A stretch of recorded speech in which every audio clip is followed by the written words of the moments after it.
Fala pessoal, beleza? Então, queria começar aí nossa aula. A gente vai falar hoje sobre geomorfologia e solos, tá? São dois temas do nosso livro, capítulos 6 e 7. Vou deixar de novo o livro em anexo aí no vídeo para vocês, vou deixar o material da aula, tá? Então vamos começar aqui. Em geomorfologia a gente vai trabalhar hoje sobre os agentes de formação do relevo, tá? Então os agentes endógenos e agentes exógenos. Vamos falar sobre as forças externas, tá? Então a gente vai dar uma atenção maior sobre como os agentes exógenos eles agem para mudar o relevo, tá?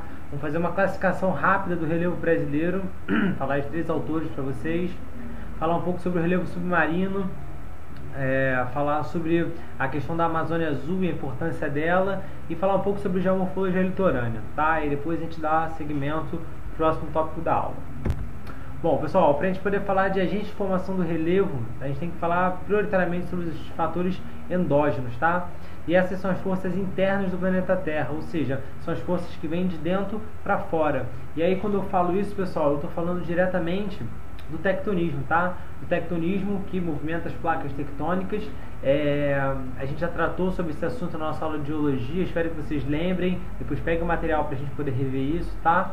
E aí tem 4 movimentos básicos, né? São os dobramentos que são gerados, os falhamentos, terremotos e o vulcanismo. Esses podem dar uma olhada nessa imagem aí à direita, vocês vão ver que, né, o tectonismo ele acaba gerando todos esses movimentos, são os movimentos que fazem com que o relevo ele saia, tá? Ele saia de dentro para fora da Terra.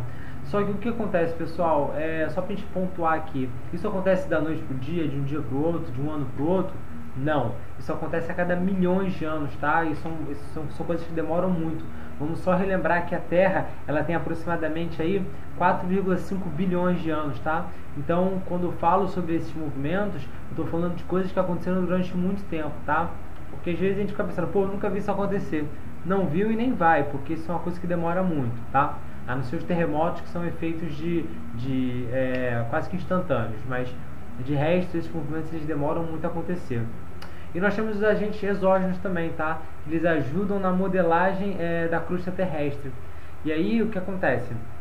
Eles transformam as rochas, né? O que a gente já vai ver daqui a pouco como intemperismo, e vai ver que eles erodem os solos, né? Então tem a prática da erosão. E esses agentes externos, eles são a temperatura, o vento, as chuvas, os rios, oceanos, geleiras, micro-organismos, cobertura vegetal e a ação humana. Tá? E é importante pontuar a questão da ação humana nisso, por quê? Porque a ação humana ela tem sido muito relevante nos últimos séculos aí, né? O homem ele cada vez mais tem agido como um agente modelador do relevo, tá? Isso em geral em escala local, escala regional, mas ele tem sido um agente importante. De que maneira ele faz isso? Através da mineração, tá? Minerar algum tipo de material, né? Tipo seja o ferro, o ouro, algum minério. O aterramento, né, que é quando a gente joga aquela camada de terra sobre a água para poder fazer com que a terra ela se expanda, com desmatamento, né, então a retirada da cobertura vegetal, com a terraplanagem, e aí eu não estou falando só da terraplanagem que é para alinhar os terrenos das casas, né, mas estou falando a nível local onde a gente acaba devastando uma série de morros e colinas para isso, tá? Outra coisa é a canalização dos rios, né? Então a retificação dos rios que eram antinaturais, e não menos importante o represamento. Esse represamento ele é tanto para poder barrar a água, né? Para a gente poder ter água em determinado local, quanto para poder gerar energia elétrica a partir das hidrelétricas. Beleza? Bom, vamos continuar aqui.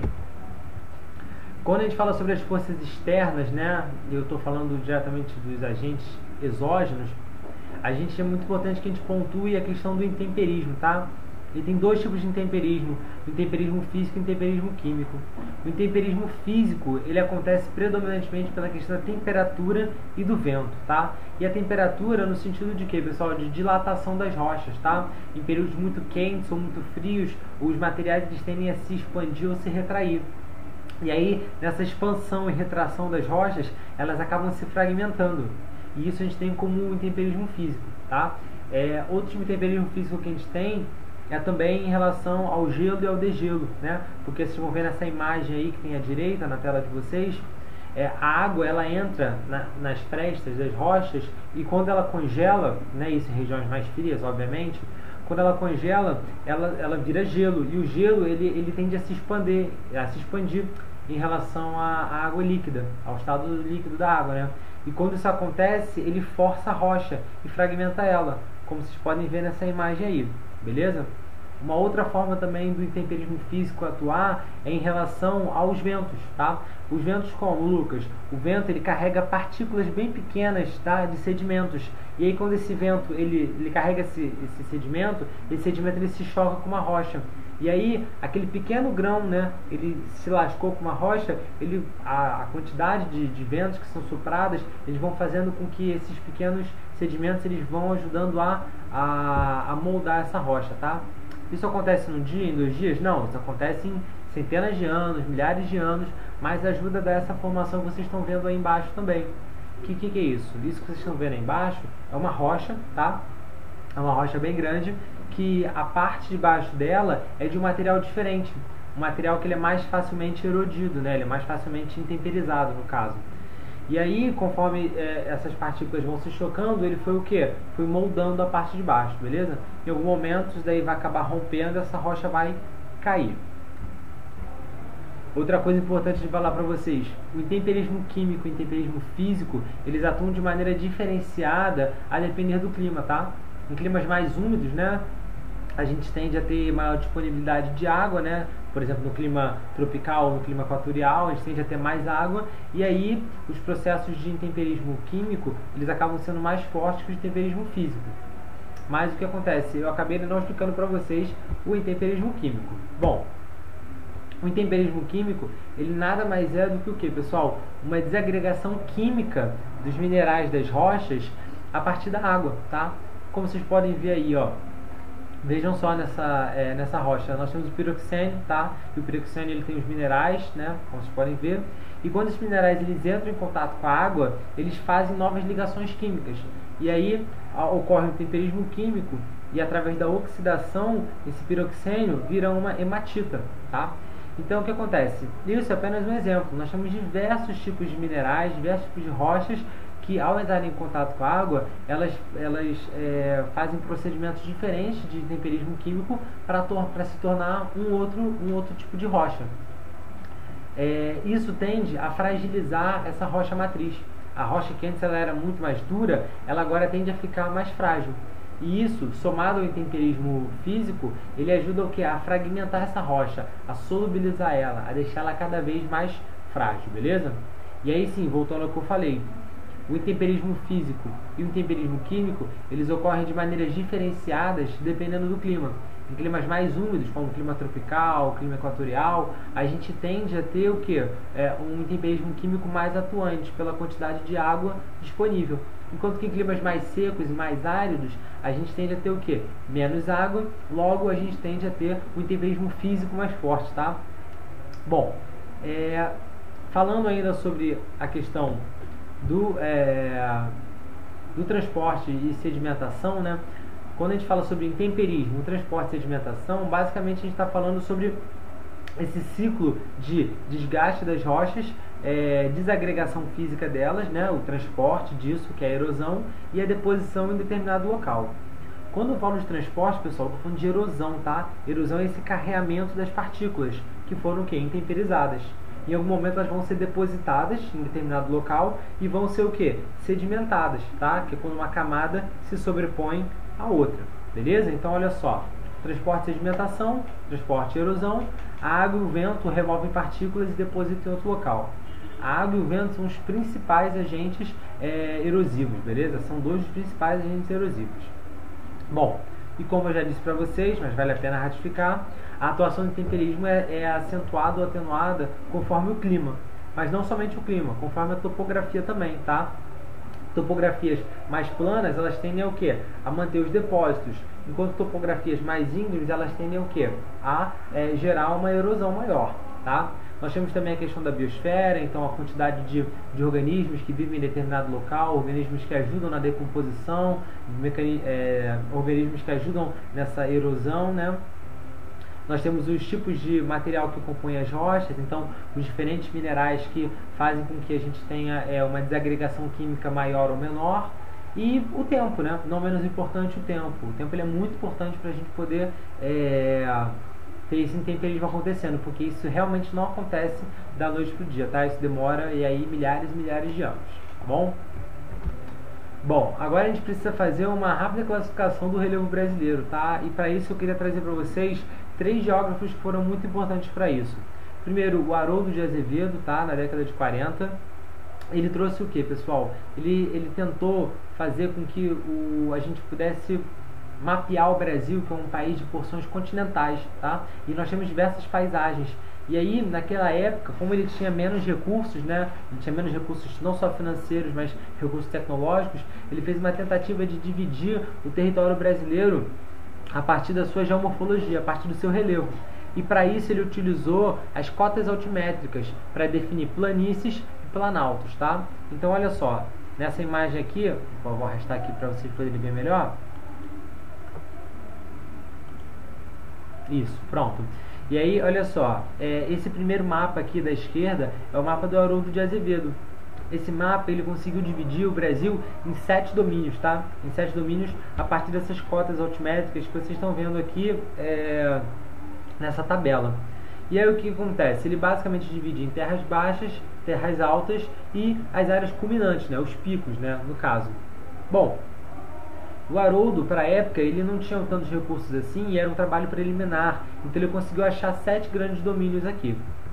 Já um segundo geógrafo chamado Aziz Absaber, em 1958, ou seja, por volta de 20 anos depois aí do que o Haroldo fez, ele dividiu os planaltos e as planícies, mas segundo outro critério. Ao invés de simplesmente as cotas altimétricas, né, de 0 a 100, 100 a 200, 200 a 300, ele fez o que? Ele falou que os planaltos eram áreas em que os processos de erosão, ou seja, de carreamento desses materiais, né, de erosão, ele era maior que os de deposição. Isso seriam as áreas de planalto. E as áreas de planície seriam áreas mais planas, tá? Onde os processos de sedimentação eles superam os de erosão, independentemente de cotas altimétricas. Então vamos lá, vamos dissecar essa frase aqui. O primeiro ele diz que processos de erosão são maiores de sedimentação. Onde nós temos processos de erosão maiores de sedimentação? Nas áreas de planalto, né? Nas áreas em que a gente tem um gradiente maior, onde as coisas tendem a erodir pela questão da gravidade. Agora a de planície seria em áreas o quê? Mais relativamente planas, onde nós temos o quê? Uma deposição maior, uma erosão muito baixa, né? Uma baixa quantidade de erosão. E ele coloca uma coisa interessante, que ele diz que isso não depende da cota altimétrica. Ou seja, a planície não está somente no nível do mar, né, a 0 metros. A planície pode estar a 100 metros, 200 metros, 500 metros, 1000 metros, tá? Então, isso gera uma diferença maior nos mapas. Olha só, a gente já pode comparar aqui o do Haroldo, que é o da esquerda, com o do Aziz Absaber, que é o da direita. Ele já dividiu o Brasil em 10 domínios, beleza? E aí ele já tinha mais recursos, ele já tinha uma condição um pouco melhor para fazer esse trabalho, tá? E por fim, pessoal, a gente precisa falar de um terceiro geógrafo, que é o Jurandir Rossi, tá? Esse ainda está vivo, dos três é o único que ainda está vivo. O Jurandir, na década de 70 e 80, ele participou de um projeto chamado Radam Brasil, e foi um projeto sensacional. Esse projeto Radam Brasil, ele visava fazer todo o levantamento cartográfico, geológico e paisagístico do Brasil. E aí como é que era isso? Na década de 80 a gente ainda não tinha domínio completo, noção completa sobre todas as riquezas potenciais que nós temos aqui no nosso país. Então a gente fez um projeto cartográfico, com levantamento de imagens aéreas, com sobrevoos de helicóptero, de avião, uma série de coisas para poder fazer esse domínio cartográfico do Brasil. E aí foi nessa época, inclusive, que a gente conseguiu achar a Serra Pelada, lá no estado do Pará. Nós também achamos Carajás nesse período. Ou seja, vários domínios que hoje nós exploramos commodities, né? Exploramos minério principalmente, tá? Então, o que acontece? Atrelado a essa tecnologia que já existia nessa época, o Jurandir Rossi ele também propôs uma outra divisão, que era a divisão a partir das depressões. Olha só, a depressão é um relevo aplanado, rebaixado em relação ao seu entorno. Nele predominam processos erosivos, tá? Então você tem aí as depressões, que elas são rebaixadas em relação ao relevo que tem no entorno dela, e nela predominam o quê? Os processos de erosão. E aí, quando você conjuga os planaltos, as planícies e as depressões, vocês têm esse terceiro mapa aqui, que é o mapa do Jurandir Rossi, que é um mapa que ele é muito mais rico que os outros, tá?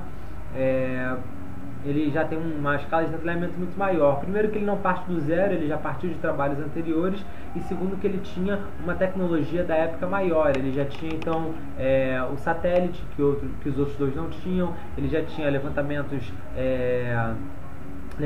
de avião, uma série de coisas que ajudavam ele a fazer um levantamento melhor, tá? Então, duas coisas têm que ser pontuadas aqui. Primeiro, essas propostas elas são complementares, uma não anula a outra, tá? Elas são importantes para a gente entender essa evolução da classificação do relevo brasileiro. E uma outra coisa que é a seguinte, elas são simplificações, porque isso aqui é um trabalho em nível continental, tá? A escala desse trabalho ela é muito grande, porque ela abrange um país enorme. Então, algumas coisas acabam ficando de fora, algumas coisas acabam ficando escondidas aqui. Por isso a necessidade dos estudos continuarem. Mas não vou ficar me debruçando muito nisso com vocês. O principal é vocês entenderem esses três momentos de classificação do relevo brasileiro, beleza?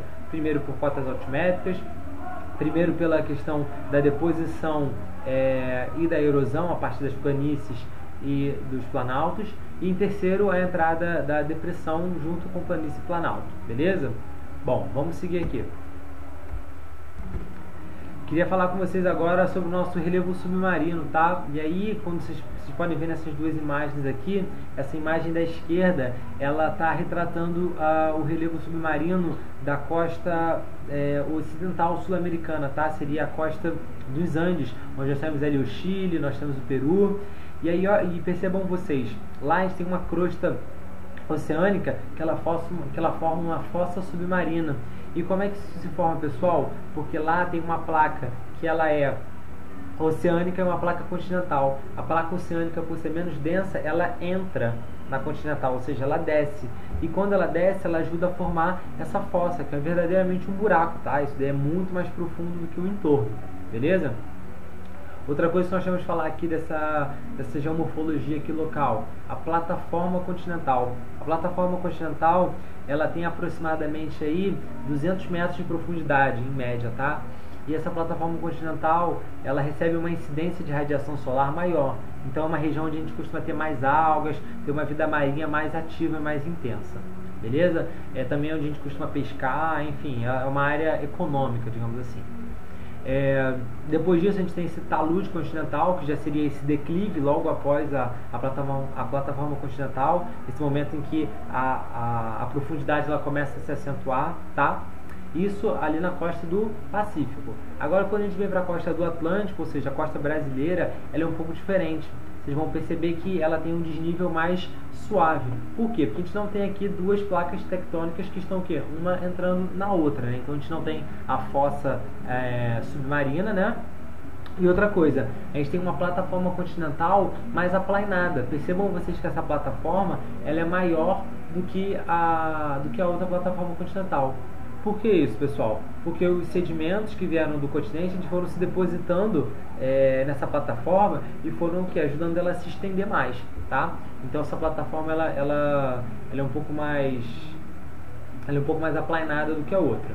Bom, nós temos também o talude continental e quando ele vai até o fundo oceânico, a gente tem a região pelágica ou região abissal, que é basicamente o assoalho oceânico, é o fundo do oceano, beleza? Essa parte não tem muito mistério, é basicamente isso mesmo que é para mostrar para vocês. Bom, outra coisa importante que a gente precisava conversar era sobre a Amazônia Azul, pessoal. A Amazônia Azul ela já foi questão de prova, se não me engano, e por já ter muito tempo, é possível que ela volte. Então eu tinha que falar isso com vocês.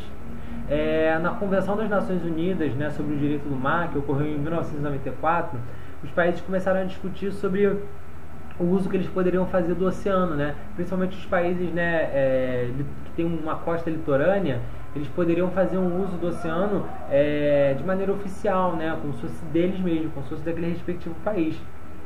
E aí definiu-se uma zona econômica exclusiva, tá? Que ela tem aproximadamente, né, ela tem 200 milhas. E quando a gente coloca essa zona exclusiva no litoral brasileiro, vocês podem ver aí, olha só, ela é muito grande. ela é muito grande, tá, pessoal? A gente teria aí aproximadamente 3,5 milhões de quilômetros quadrados, ou seja, seria praticamente metade do nosso país somente nessa parte azul.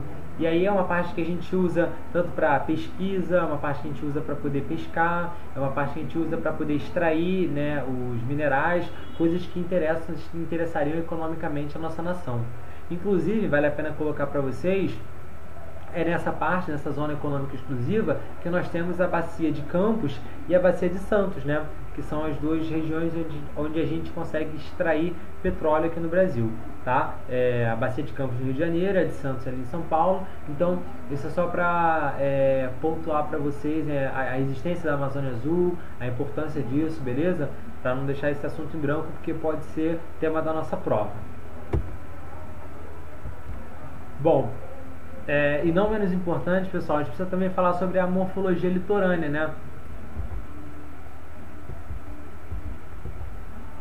Falar sobre a morfologia litorânea. E aí, quando a gente fala de litoral, né, litoral brasileiro muito grande, a gente tem algumas coisas que a gente precisa pontuar. O primeiro delas é a restinga, tá, pessoal? A restinga, ela é um tipo de vegetação, tá? Vegetação de praia, imagino que vocês devam ter visto alguma vez vocês foram à praia.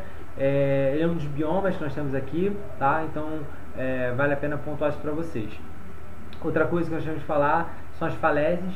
As falésias, elas são produto de uma sedimentação que aconteceu há mais ou menos 3, 4 milhões de anos atrás aqui no Brasil, tá? Então isso daí foi se sedimentando, foi se colocando, e aí quando o nível do mar ele desceu, ele expôs essa camada de sedimentos. Essa camada de sedimentos, ela vai do nordeste brasileiro até que o norte fluminense. Nós temos algumas falésias ainda, bem menores, mas nós temos.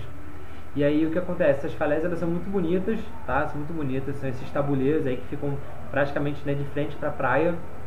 E elas são muito comuns lá, as mais famosas, né, são lá no Ceará, beleza? Outra coisa que nós temos para falar também são as barras. E aí vocês podem ver aqui, ó, as barras aqui nessa imagem da direita. Só para vocês entenderem bem, as barras, elas na realidade são essa parte da desembocadura de rios e lagunas que nós temos para o mar.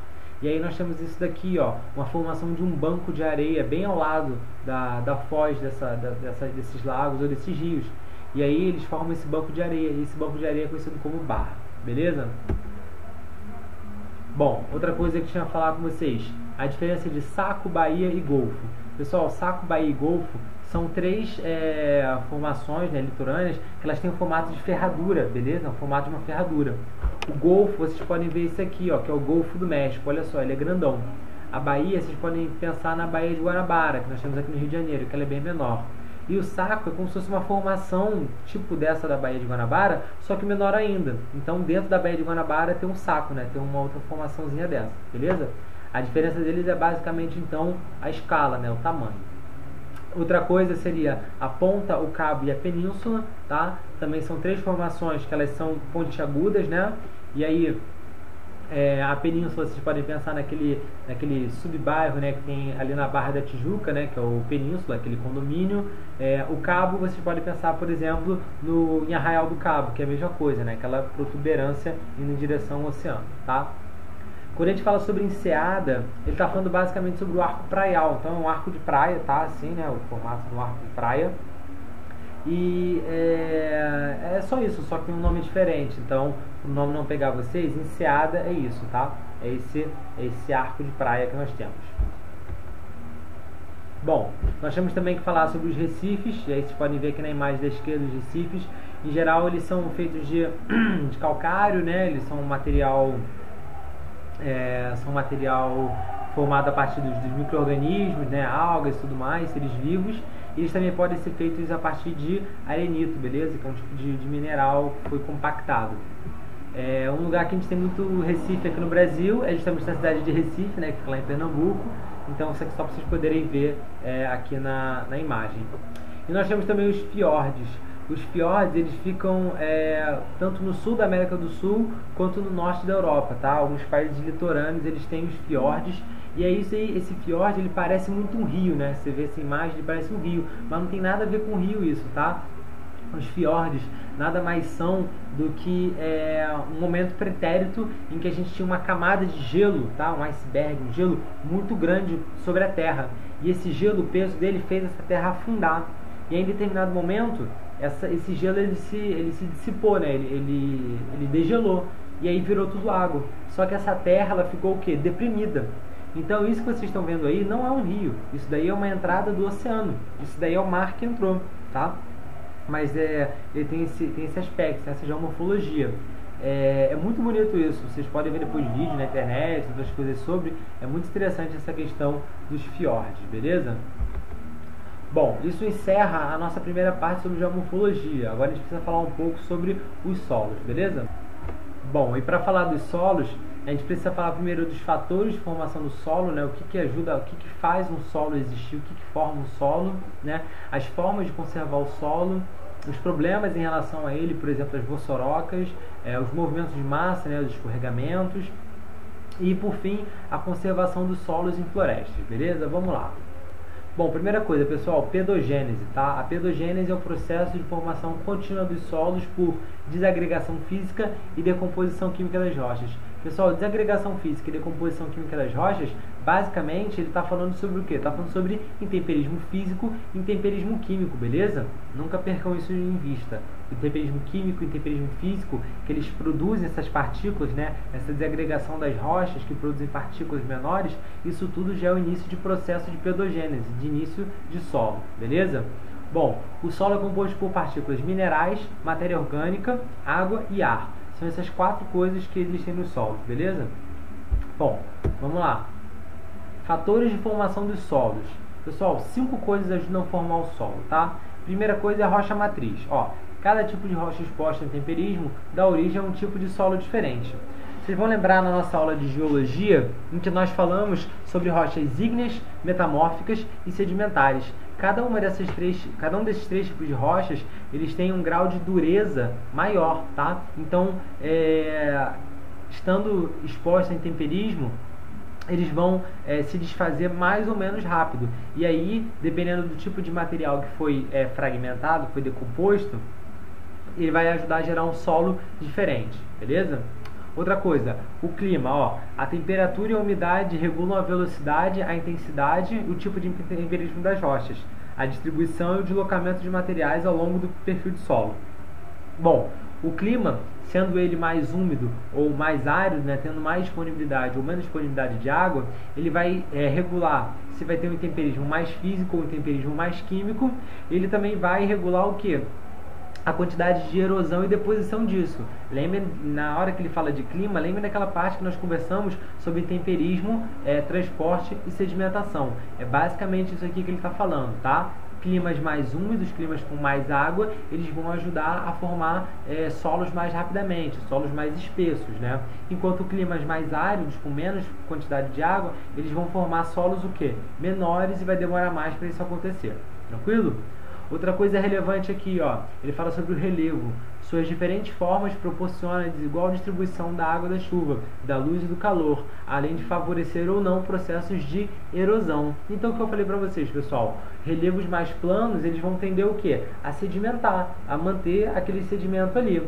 Agora, relevos mais íngremes, eles vão o quê? Favorecer a erosão. Por quê? Porque você vai ter uma descida dos sedimentos naquela direção. Tranquilo? Outra coisa, organismos, tá? São micro-organismos, bactérias, algas, fungos, que são decompositores, né?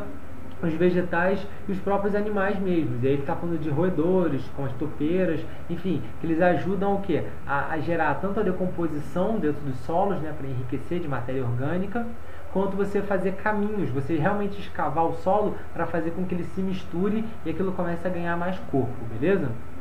E não menos importante, pessoal, nós precisamos falar do quê? Do tempo, né? Nada disso ocorre da noite para o dia, de um dia para o outro. Isso demora anos e anos e anos, e décadas, e séculos, e milênios, para você conseguir formar grandes porções, né? Grandes quantidades de solo, beleza? Bom, outra coisa importante para nós falarmos aqui, a conservação dos solos. E a primeira coisa que é importante a gente pontuar é que o homem, ele se tornou um importante agente erosivo, tá? Porque, como eu falei para vocês lá no início da aula, que o homem ele tem tido uma atuação sobre o planeta cada vez maior. Ele consegue mudar a geomorfologia local.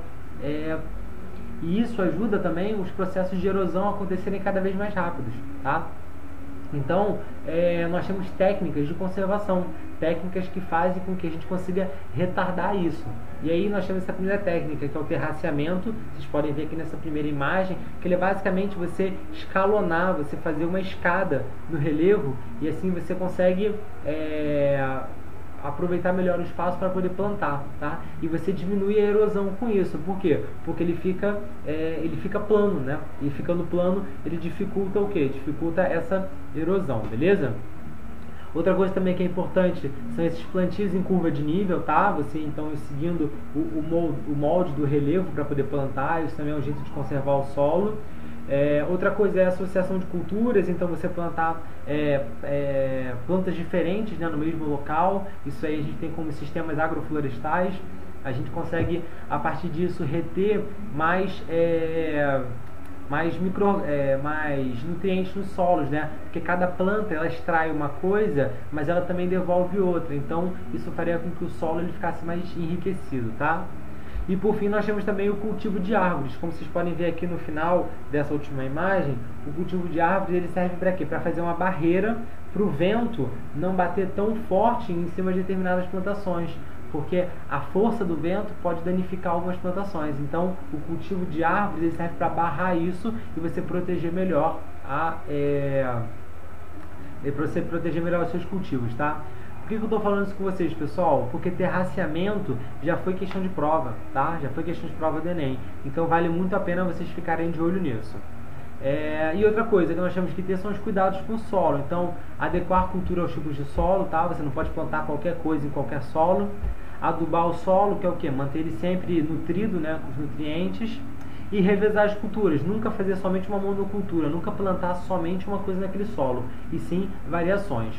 Pessoal, uma coisa que é sempre importante da prova do Enem é que às vezes a gente dá conceitos, mas muitas vezes eles vão pedir para vocês responderem questões em que esses conceitos estão aplicados, tá? Então essa questão ela pode cair sobre uma técnica agrícola, sobre um exemplo de um agricultor que está tendo problemas, e aí algumas dessas respostas, alguns desses itens podem aparecer como respostas, tá? E aí seja ele o item certo para você marcar, ou você saber que não é para marcar aquilo. Então, ter o domínio desses conceitos e saber aplicar ele na realidade é muito importante para poder fazer uma prova como a do Enem, tá? Bom, outra coisa a falar para vocês também, ainda sobre conservação dos solos. Os solos, quando eles estão com vegetação, eles estão mais protegidos, beleza? Então, olhem só essa imagem aqui da esquerda. Um solo completamente, né, vegetado, ele tem o quê? Quando chove, as árvores elas absorvem isso e elas mandam isso para debaixo da terra, né? Elas ajudam a infiltrar. E essa infiltração faz com que essa água chegue depois, em algum momento, na calha do rio, tá? E vocês vão ver que essa água do rio ela está muito limpa, ela não está barrenta nem nada disso. Por quê? Porque os sedimentos do solo eles ficaram mantidos ali por causa da proteção das árvores. Agora olha só a imagem da direita. A imagem da direita, você tem o que? Você tem uma ausência grande aí, né? Você tem pouca vegetação e aí você tem pouco infiltração também. A maior parte dessa água que cai, ela já escorre diretamente para o rio, ela já escoa para o rio. Então você tem um aumento do escoamento superficial. Você tem aí uma perda de solo, né, por erosão muito grande, então você tem muito solo sendo arrastado para a água do rio, e você tem uma água barrenta, tá? Por que aquela água está barrenta? Por causa das partículas que estão em suspensão. Então provavelmente quando vocês pensam em algum rio, eu imagino que vocês pensem ou num rio tipo um valão muito podre, né? Ou vocês pensem num rio barrento. Esse rio barrento nada mais é do que o quê? Um rio numa região onde você tem um intenso desmatamento e você tem o que? Um carreamento das partículas para a água. Qual o problema do rio? Ele está cheio de partículas, galera. O primeiro problema é que isso pode causar assoreamento no rio. O assoreamento ele basicamente são esses bancos de areia, tá? Esses bancos de areia que atrapalham a fauna a se movimentar e atrapalham o transporte dos nossos barcos. E outro problema que nós temos também, da quantidade muito grande de partículas de suspensão na água, é que a incidência de radiação solar não consegue passar. E se ela não passa, ela não consegue oxigenar essa água, não consegue gerar fotossíntese dentro dela e tudo mais. Então você tem o que? Uma perda de vida, né? A água ela começa a perder oxigênio e aí muitos peixes começam a morrer. Então você tem esses dois problemas aí basicamente em relação à turbidez, tá? Em relação a essas águas barrentas. Bom, ainda falando sobre essa questão da perda dos solos, né, e da necessidade de manutenção deles, quando a gente tem solos descampados, ou seja, solos que foram desmatados, a gente começa a ter uma água que ela começa a escoar superficialmente, né, como eu acabei de falar para vocês, e ela começa a ter caminhos. A água ela gera caminhos, que são os sulcos, tá? A gente conhece como sulcos erosivos. E esses sulcos, conforme a água vai passando por ali, ela vai lavando aquele solo e vai tirando aquelas partículas. E aqueles sulcos vão se aprofundando. Então aqueles sulcos começam a virar ravinas, tá? E essas ravinas, quando a gente tem um escoamento subsuperficial, ou seja, um escoamento por debaixo da terra, somado a uma ravina, essa ravina ela se abre muito, não só em largura, como em tamanho. E elas viram verdadeiras vossorocas, tá? Então, a vossoroca, ela nada mais é do que uma ravina que cresceu e que tem o quê? Um escoamento subsuperficial. Você tem uma água que sai por debaixo da terra. E isso ajuda a devastar aquele solo, como vocês podem ver nessa imagem à direita aí. Vejam só essa imagem. Vocês acham que é possível nessa imagem fazer algum tipo de plantio ali? Fazer algum tipo de utilização daquele solo? Não é. E sabe o que mais? Para você poder recuperar isso é muito caro. Não vale a pena economicamente. Você não pode deixar que isso aconteça com o solo. Porque uma vez que isso acontece, para você conseguir reaver ele de volta, é muito difícil, tá? Só que nós temos um problema. Aqui no Brasil, esse processo de vossorocas está se tornando cada vez mais comum. Por quê? Porque a gente não está cuidando direito do solo. Está tendo uma falta de manejo muito grande, beleza? Então, vale a pena guardar isso no coração de vocês também, a questão das vossorocas. Bom, pessoal, outra coisa que a gente precisa falar também são sobre os movimentos de massa, tá? Os movimentos de massa, eles são fenômenos naturais da modelagem do relevo, tá? Que podem ser desequilibrados e acentuados pela ação humana. Ou seja, pessoal, o movimento de massa, ele é um fenômeno natural. Ele é um fenômeno que acontece, sempre aconteceu no nosso planeta, mas que por causa da ação humana, ele tem ficado cada vez mais o quê? Cada vez mais recorrente, beleza? E aí eu queria fazer um exercício de memória com vocês, né? Não sei se vocês se lembram dos acontecimentos que tiveram em Teresópolis no ano de 2010, tá? Para quem não tem essa memória, procura depois na internet. Foi um desastre danado, tá? Nós tivemos recentemente aqui agora na nossa região, em Realengo, um desastre também, né? Que foram essas últimas chuvas agora do início do ano, que também geraram deslizamentos, movimentos de massa, tá? E aí, para a gente poder caracterizar um movimento de massa, tem alguns fatores para isso. Primeira coisa, a natureza do material, tá? Então seria uma partícula de solo, né? Se ele é sedimento, se eles são detritos. Os detritos nada mais são do que sedimentos com água, tá? Que vira uma lama. Ou se é o que? Rocha. Rocha, no caso, é pedra mesmo, tá? E também tem a velocidade dele, né? Que pode ser de centímetros por ano, que seria muito lentinho, ou até de 5 km por hora, que seria a velocidade de uma corrida dessa de massa, de detritos, tá? E aí aqui na nossa imagem nós temos aqui, ó, a queda, tá? A queda é um primeiro tipo de movimento de massa. Nós temos também o tombamento, né, que seria esse deslocamento lateral das rochas. Nós temos o rolamento, que é quando rola algum bloco de rocha, que teve aqui na nossa chuva de Realengo, parece que teve alguns blocos, né, algumas as rochas que rolaram, tá? E nós temos dois tipos que são muito comuns, que é o deslizamento rotacional e o translacional. Esse translacional foi o mais comum aqui em Realengo nessa última chuva nossa. Por quê? Ele ocorre em regiões de gradiente alto, né, onde você tem uma inclinação boa, e você tem aqui uma camada de solo que ela é fina, encostada na rocha. E quando chove, e esse solo ele absorve essa água, ele começa a absorver, e chega uma hora que ele fica saturado, e você cria uma superfície de descontinuidade entre o solo e a rocha, e nisso que ele fica muito saturado, ele rompe, e no que ele rompe ele desce, que é basicamente isso que vocês estão vendo nessa imagem aí, tá? O rotacional, ele tem o mesmo princípio, só que ele ocorre em solos que são um pouco mais profundos. Então, ao invés de simplesmente escorregar, ele cava uma espécie de cuia, e aí ele fica o quê? Ele desce um pouco mais. Ele desce um pouco mais porque tem uma profundidade maior, beleza? A maior parte dos que eu vi aqui em Realengo foram esses translacionais. Os rotacionais eu vi muito poucos, tá bom? Nós temos também as corridas de massa, então, né, como vocês podem ver aqui nessa imagem mais aqui embaixo, ele é um fluxo canalizado, tá, onde descem sedimentos e detritos e com muita água, e forma uma verdadeira lama, então isso tem uma enxurrada muito grande. O que teve em Teresópolis em 2010 foram muitas corridas de massa, tá? E, não menos importante, nós temos as subsidências e os colapsos, que isso acontece muito em regiões onde a gente tem calcário, né? Onde o solo, onde a rocha, ela solapa por dentro, a gente não consegue ver, até que de repente ela abre um buraco, tá? Isso é menos comum. Então vamos lá, as causas antrópicas: desmatamento, tá? Então retirada da cobertura vegetal, ocupação irregular em encostas e o peso acumulado sobre o solo, ou seja, a gente pega um solo instável e a gente começa a construir nele, né? Constrói nossas casas, então você gera um peso sobre aquele solo, tá? E também o uso do solo para pedreiras e para depósitos de lixo. Vejam só essas imagens aqui, ó. Aqui, essa primeira imagem aqui, ó, lá na Barra do Garcia em 2008, teve uma corrida de massa lá em Blumenau. Olha só como é que isso aqui é devastador. Olha como é que arrasou aquele local. E tudo isso aqui estava vegetado, tá? Então, boa parte disso ocorre naturalmente, mesmo o homem não interferindo em tudo.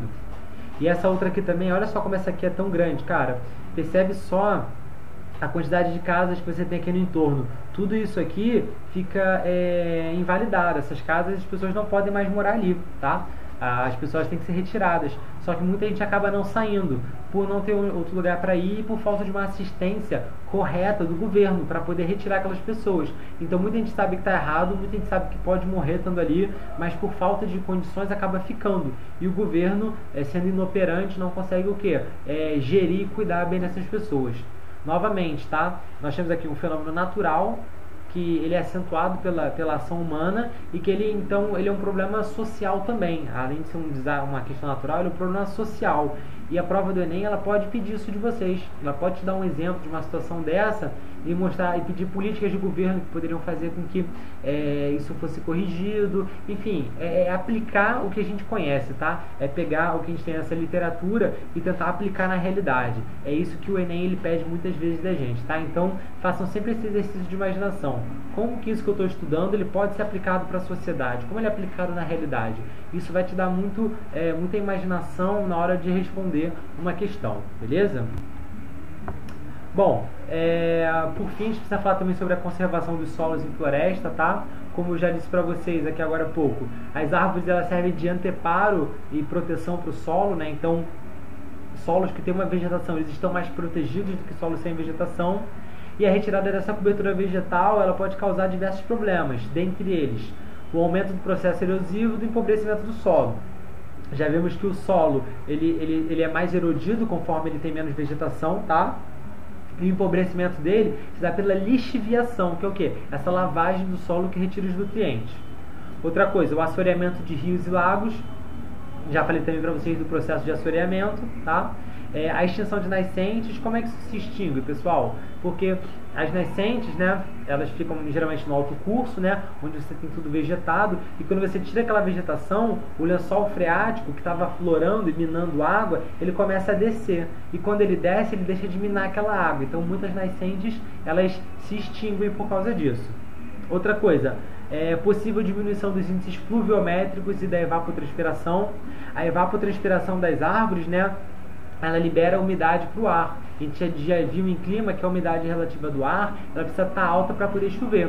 E as árvores ajudam nessa elevada da umidade relativa. Então, quando você tira a árvore, você tira a umidade do ar. Quando tira a umidade do ar, você o quê? Diminui a propensão de chuvas naquela região. Beleza? A elevação das temperaturas locais e regionais. Sim, as árvores elas ajudam a manter uma temperatura mais amena, né, nos locais. Agravamento de processos de desertificação e arenização, tá? Então, quando você tem uma retirada de árvores, você tem um mau uso do solo, você tende a ter processo de desertificação, que é uma perda de qualidade do solo, né? Do ambiente muito intensa. Então, você acaba desertificando eles, né? Tornando deserto, como se fosse um deserto, tá?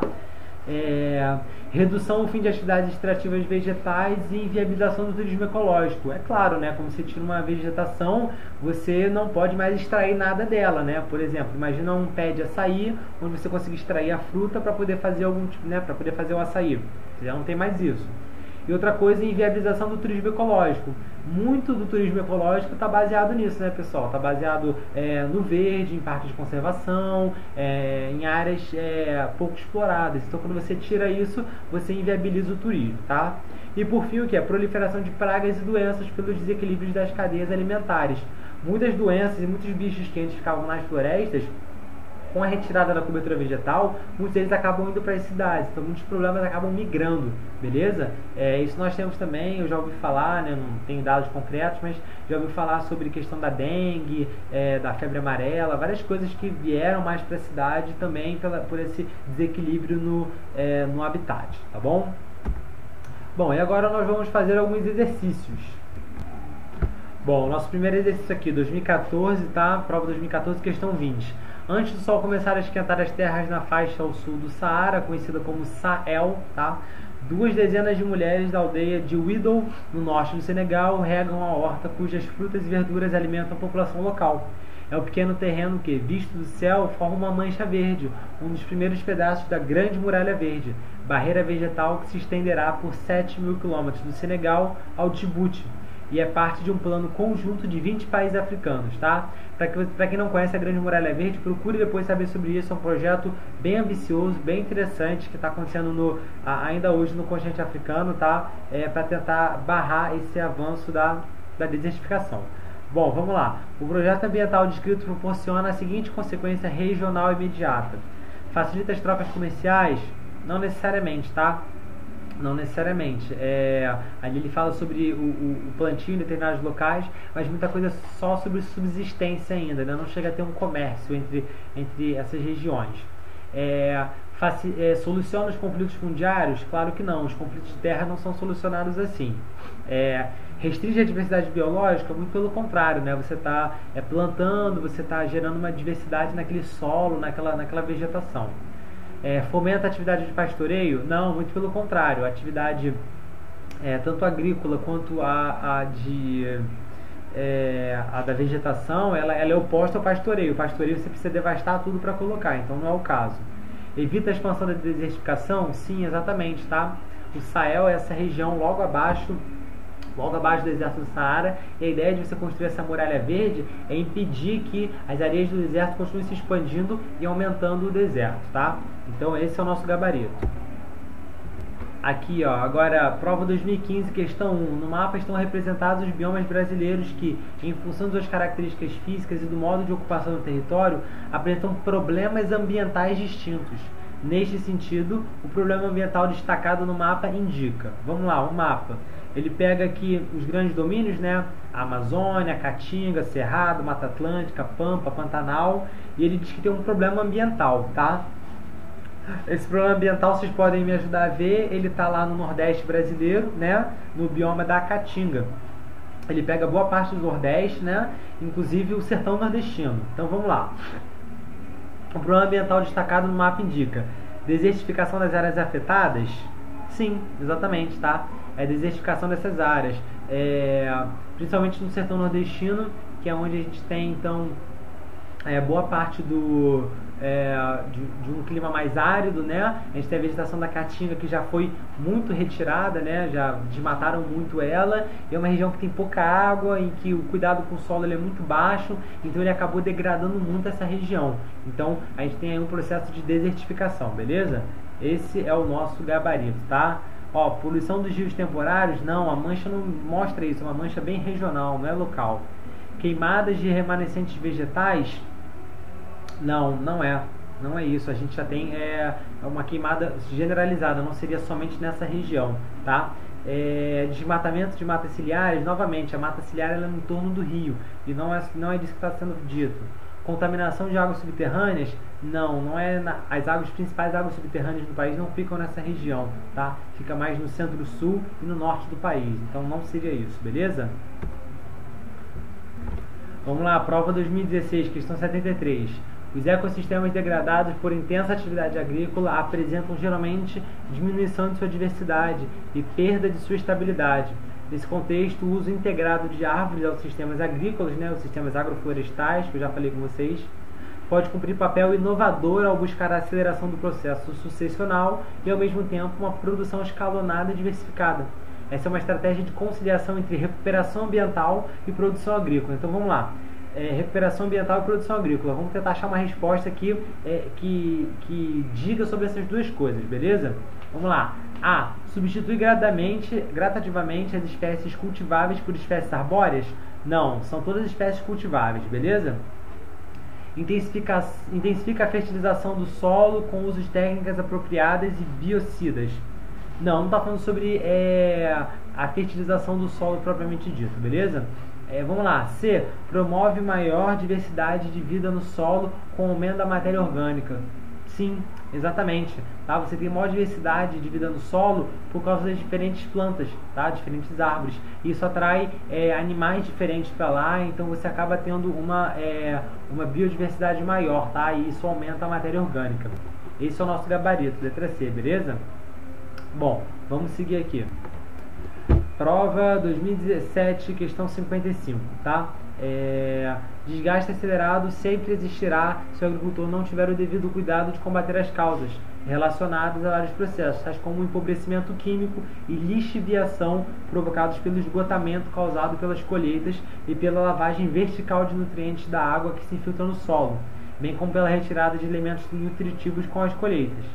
Os nutrientes retirados, quando não repostos, são comumente substituídos por elementos tóxicos, como por exemplo o alumínio, tá? Então quando você tem um uso intenso do solo, você tem uma lixiviação, você tem várias coisas que degradam ele. Quando você não nutre de novo o solo, quando você não aduba ele, o que fica ali tende a virar elemento tóxico, tá? Por exemplo, o alumínio. Então vamos lá. A dinâmica ambiental exemplificada no texto gera a seguinte consequência para o solo agricultável.